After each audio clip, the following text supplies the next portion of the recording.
सिपाही ने सूबेदार को ठोका। हाँ, बिल्कुल आप सही सुन रहे हैं। नो बताए, आज देश में सेना के जवान तैनात हैं। सेना पर बढ़ती बोझ, 24 घंटे काम करने का समस्या, सेना के कर्नल से लेकर सूबेदार तक, जनरल तक, सारे के सारे परेशान हैं। सिपाही पर बढ़ती बोझ, ये सेना की सबसे बड़ी समस्या हो गई है। सेना के जवान बॉर्डर पर, जंगलों में, पहाड़ों पर, बर्फीली जगहों पर बड़ी मुस्तैदी से जा रहे हैं, लेकिन 24 घंटे काम का प्रेशर उनके मानसिक संतुलन बिगाड़ रहा है। सेना पर बढ़ती जोर, बढ़ती काम का बोझ ये बता रहा है कि सेना में सिपाहियों की संख्या में कमी हुई है, सिपाहियों की सुविधाओं में कमी हुई है। तो और इधर आप देख रहे हैं कि चाइना भारत के हिस्से को किस तरह से अपने भाग में दबोच रहा है। भारत का प्रधानमंत्री और भाजपा के लोग चाइना से समझौता करने में व्यस्त हैं, मीटिंग पर मीटिंग कर रहे हैं, और चाइना हमारे देश के हिस्से को छीन रहा है।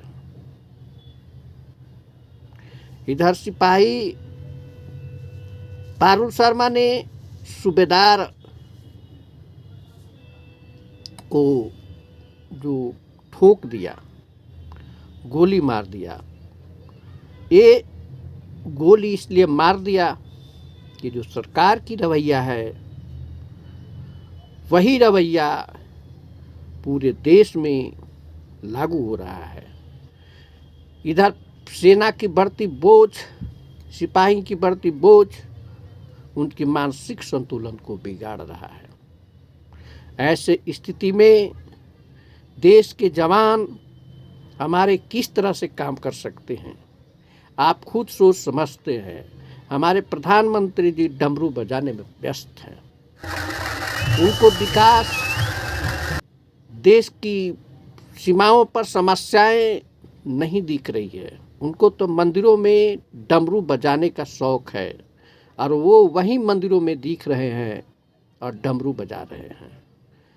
तो हमारे जो सिपाही हैं वो सेना पर लड़ रहे हैं, सीमा पर लड़ रहे हैं, और सीमा पर जो समस्याएं आ रही है, सिपाही की कमी है, सुविधाओं की कमी है, जिससे जो हमारे सेना आपस में ही लड़ रहे हैं।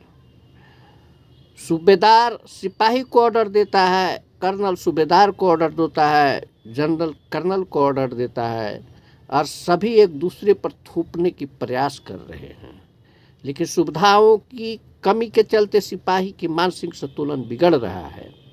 सिपाही पर काम का बोझ ज़्यादा पड़ रहा है।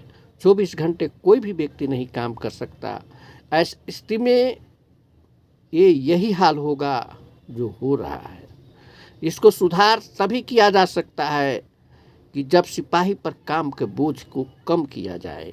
इसके लिए अधिक सिपाहियों की ज़रूरी है, लेकिन सरकार अपने नीति में व्यस्त है, उन्हें तो डमरू बजाने से फुर्सत नहीं है।